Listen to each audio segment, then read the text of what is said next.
Ya, udah Ya, boleh. siap. Ini kita mau membahas terkait dengan berita yang sedang viral ya. Ini Pak Irwanto Ibrahim selaku kuasa hukum dari Yarum Tani ya kan saat ini lagi rame tuh berita terkait penutupan 3 akses jalan yang dilakukan oleh PT Bina Bakti Nusantara dan Citra Gading Serpong terhadap warga perumahan Bernis Cisau, dan mereka pun sekarang sudah mengadu ke DPR. Selaku kuasa hukum dari Yarum Tani yang tahu seluk-beluk dari awal, gimana Pak? Itu bisa dijelaskan Pak? Jadi saya jelaskan, kuasa dari Yayasan Yarum Tani, Kementerian Pertanian, itu kita peroleh dari bulan Agustus tahun 2023. Kurang lebih 2 tahun kita mencari PT Yustarendo ini, kita tidak menemukan titik terang. Jadi beberapa kali kita memberikan somasi, itu mungkin ada sekitar 5 kali, tidak sekalipun ditanggapi oleh Yustarendo. Dan kita mencari di mana keberadaan kantornya. Kantornya di Kemang dan di Pasar Minggu, itu sama sekali tidak ada dia punya kantor.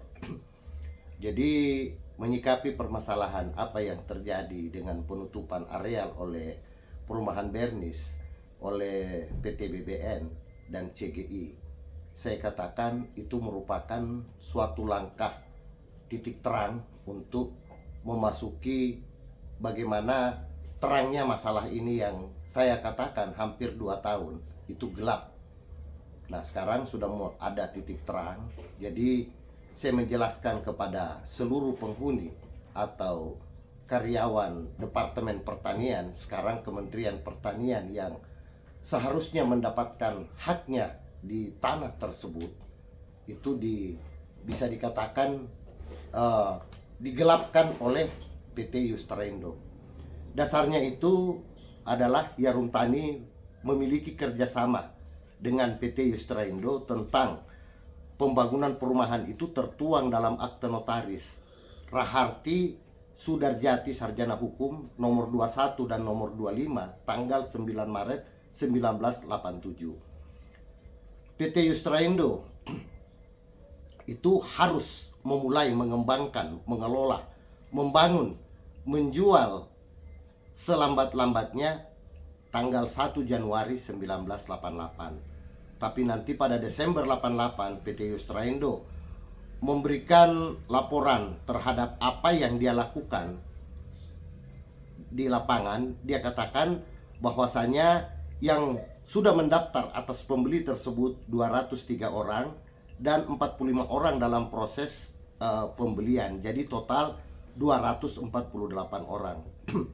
Inilah yang saya katakan, dari total yang dia bangun ini baru sekitar 2% lebih dari total tanah 180 hektar.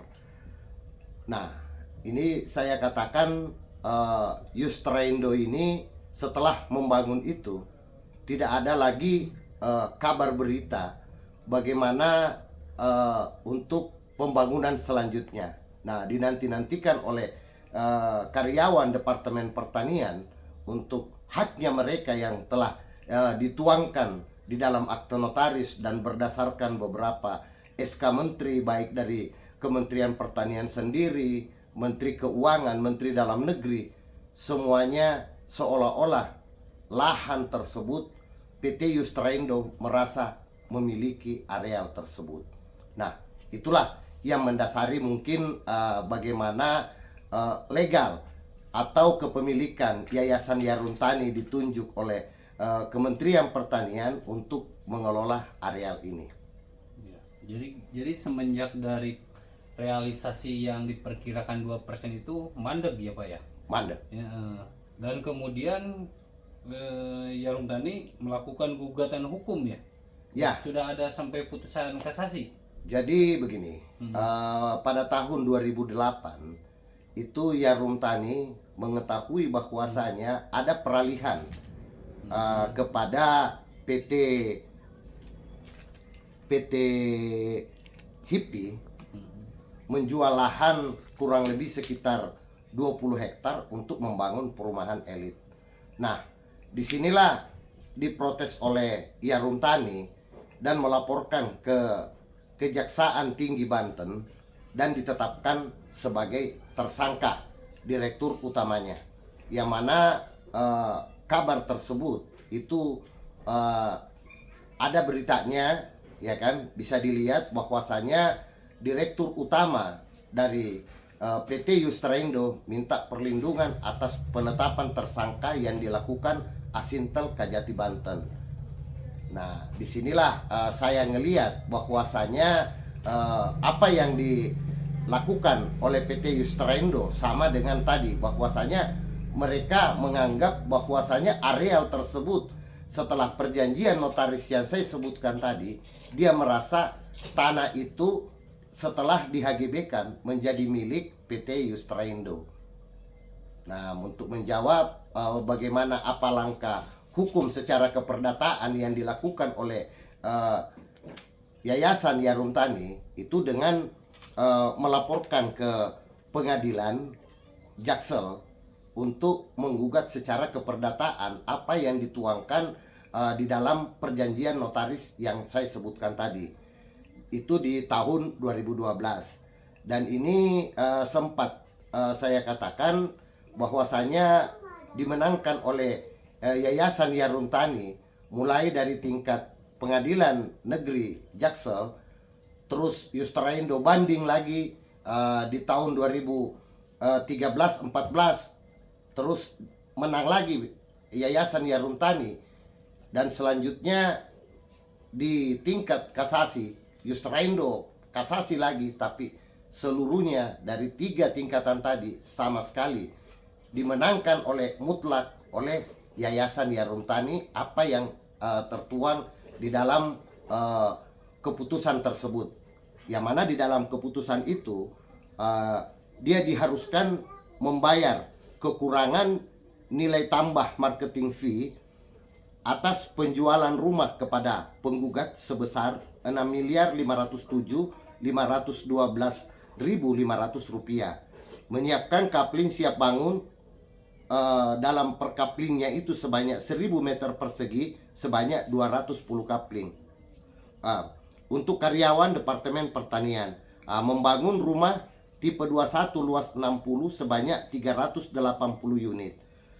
Keempat adalah membayar uang muka kapling senilai 9.481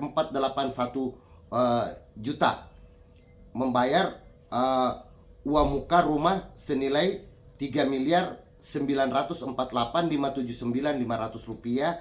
Membayar biaya yang timbul dalam perkara senilai 916.000 rupiah. Nah, ini total dari apa yang saya katakan dituntut oleh Yarum Tani, baru kurang lebih sekitar 20% dari total dan yang sudah terbangun. Jadi saya katakan di sini memang Yustraindo ini dengan dalih tadi penetapan tersangka oleh dia, sempat pengacaranya ngomong bahwasanya lahan tersebut tidak bisa lagi ada campur tangan dari Yayasan Yarum Tani. Sedangkan Yarum Tani di sini melakukan gugatan ke pengadilan untuk memperkuat bagaimana kerjasama yang awal melalui notaris tadi itu diperkuat keputusannya oleh Mahkamah Agung yang sudah ingkrah di tahun 2016 atau 2017. Ya, itu sangat menarik sekali yang disampaikan oleh Pak Irwanto Ibrahim ya dari LBH Bakin selaku kuasa hukum Yarum Tani, bahwasanya PT Yustraindo meminta perlindungan hukum ke Jaksa Agung. Bagaimana itu tanggapannya, Pak? Kalau saya pikir bagaimana direktur utamanya di sini, karena mungkin saya katakan tidak mengerti hukum, ya kan? Kenapa? Karena perbuatan pidana yang dia lakukan di sini berdasarkan perjanjian kerjasama antara Yayasan Yarum Tani dan Yustraindo. Tanah tersebut diperuntukkan untuk karyawan Departemen Pertanian. Nah, kalau toh dia mengalihkan ke yang lain, karena memang ada klausulnya juga demikian, itu harus seizin dengan Yayasan Yarum Tani. Akan tetapi karena berdasarkan apa yang disampaikan oleh pengacaranya itu dia katakan tanah tersebut HGB-nya atas nama Yustraindo, PT Yustraindo. Nah, ini sebelum di HGB-kan itu sudah diikat dengan beberapa perjanjian. Nah, disinilah saya katakan mereka tidak mampu membedakan antara perbuatan pidana dan perdata. Jadi makanya secara sistematis di sini Yayasan Yarum Tani membiarkan untuk masalah pidana ini tetap bergulir dan masalah keperdataan itu langsung dilaporkan ke Pengadilan Jakarta Selatan. Ya, terkait untuk yang terbaru kan ya, yang penutupan akses jalan itu Pak. Sekarang kan muncul lagi kan PT BNN itu kan. Nah, terkait legalitas itu seperti apa Pak? Apakah sudah ada tembusan? Apakah bentuk sertifikat atau seperti apa? Jadi saya anggap karena kemarin kita selama 2 tahun mencari HGB induk atas nama PT Yustraindo, kita juga tidak menemukan. Nah, dengan dia pasang plang bahwasanya tanah ini milik daripada PT BBN dengan nomor sertifikat nomor 2 Cisau Tangsel, saya katakan itu membantu kita untuk masalah ini suatu celah untuk yang mananya tadi gelap menuju kepada suatu jalan yang terang benderang untuk menuntaskan permasalahan ini. Jadi keberadaan Yustraindo yang mana kantor sudah tidak ada, dia mungkin minta dipailitkan, tapi secara keperdataan bekas-bekas apa yang dia lakukan itu tetap ada. Jadi saya katakan ini celah kebaikan untuk bekas karyawan daripada Departemen Pertanian atau Kementerian Pertanian untuk memperoleh haknya. Saya katakan insya Allah kita akan berjuang bagaimana lahan-lahan yang saya katakan dimanipulasi oleh PT Yustraindo itu bisa kembali nanti kepada karyawan Kementerian Pertanian. Untuk next ke depannya Pak, himbauan serta tuntutan selaku kuasa hukum dari Yarum Tani apa yang akan dilaksanakan itu Pak? Jadi kemarin sempat masyarakat perumahan Bernis itu melapor ke DPRD Kota Tangsel dan cukup ditanggapin. Saya katakan meminta kepada DPRD Kota Tangsel atau pemerintah Kota Tangsel untuk membatalkan AMDAL apa yang dimiliki oleh PT BBN atau PT CGI. Dikarenakan apa? Dari sisi aspek sosialnya mereka lupa bahwasanya mereka semua penghuni perumahan Bernis yang menghuni dari tahun 87 itu seolah-olah ditampik oleh mereka. Mereka memajang dia punya sertifikat. Saya katakan sertifikat itu saya tidak menuduh dia bahwasanya mungkin ada permainan dengan PT Yustraindo akhirnya bisa timbul sertifikatnya. Akan tetapi nantilah orang hukum, aparat penegak yang bisa menentukan apa yang dilakukan oleh PT Yustraindo. Karena perbuatan hukum yang saya katakan di sini, apa yang dituangkan di dalam pengadilan, keputusan pengadilan Jakarta Selatan yang sudah ingkrah sampai ke Mahkamah Agung, itu PT Yustraindo merasa diri kebal hukum. Dia bisa berbuat semau-maunya. Dan saya harapkan dengan pembatalan AMDAL apa yang dimiliki oleh PT BBN dan PT CGI ini, minta kepada pemerintah Provinsi Banten atau anggota DPRD Provinsi Banten sekaligus ke pemerintah pusat, karena Pak Prabowo sekarang mencari siapa yang menipu masyarakat, siapa yang berbuat jolim kepada masyarakat, itu harus ditindak. Jadi saya harapkan kepada pemerintah pusat, anggota DPR RI di sini untuk tanggap aset-aset negara yang disalahgunakan oleh oknum yang merasa diri kebal hukum, agar supaya masalah ini secepatnya ditanggapi. Dan saya katakan semoga mereka bisa berbuat untuk membatalkan AMDAL dari kedua perusahaan ini, antara lain PT BBN dan PT CGI. Itu harapan saya, Pak. Ya, Baik, berarti berdasarkan analisa Pak Irwanto Ibrahim dari LBH Bakin itu, langkah awal yang strategis itu AMDAL ya Pak ya. AMDAL. AMDAL karena itu bisa berdampak ke yang lainnya Ya. dan dinilai memang terbukti sudah melanggar daripada sosialnya. Sosial dan ekonomi. Iya.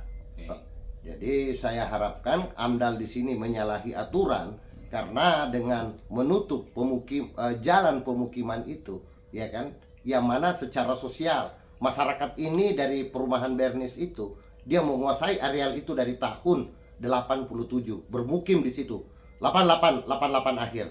Nah, kenapa baru sekarang mereka seolah-olah menjadi bisa saya katakan penghuni baru di pemukimannya sendiri, di tanahnya sendiri dengan oleh oknum-oknum, ya kan? Yang saya katakan di sini dinakodai oleh PT Yustraindo.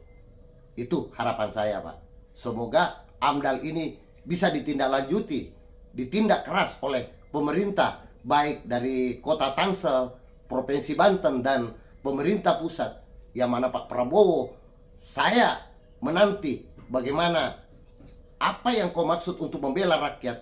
Semoga dalam hal ini kau membantu aset-aset negara ini bisa dipergunakan sepenuhnya untuk masyarakat yang terintimidasi. Ya, Mungkin begitu. baik, terima kasih ya, mudah-mudahan hal yang terbaik dapat respon cepat ya Pak dari pemerintah pusat, khususnya Bapak Presiden Prabowo ya. Serta terima kasih atas penjelasannya dari awal kerjasama antara Jarum Tani dan PT Yustraindo dibahas detail hingga ada sampai gugatan, sekarang muncul lagi ya, mudah-mudahan lah yang terbaik lah ya gitu Pak. Jadi saya harap teman-teman pers dan para praktisi hukum, tolonglah masyarakat yang menderita, yang seharusnya haknya diambil oleh orang-orang yang saya katakan memiliki suatu keserakahan, mengambil yang bukan haknya. Semoga teman-teman pers dan para praktisi hukum dapat empati untuk membantu masalah ini. Terima kasih, Pak. Ya, terima kasih.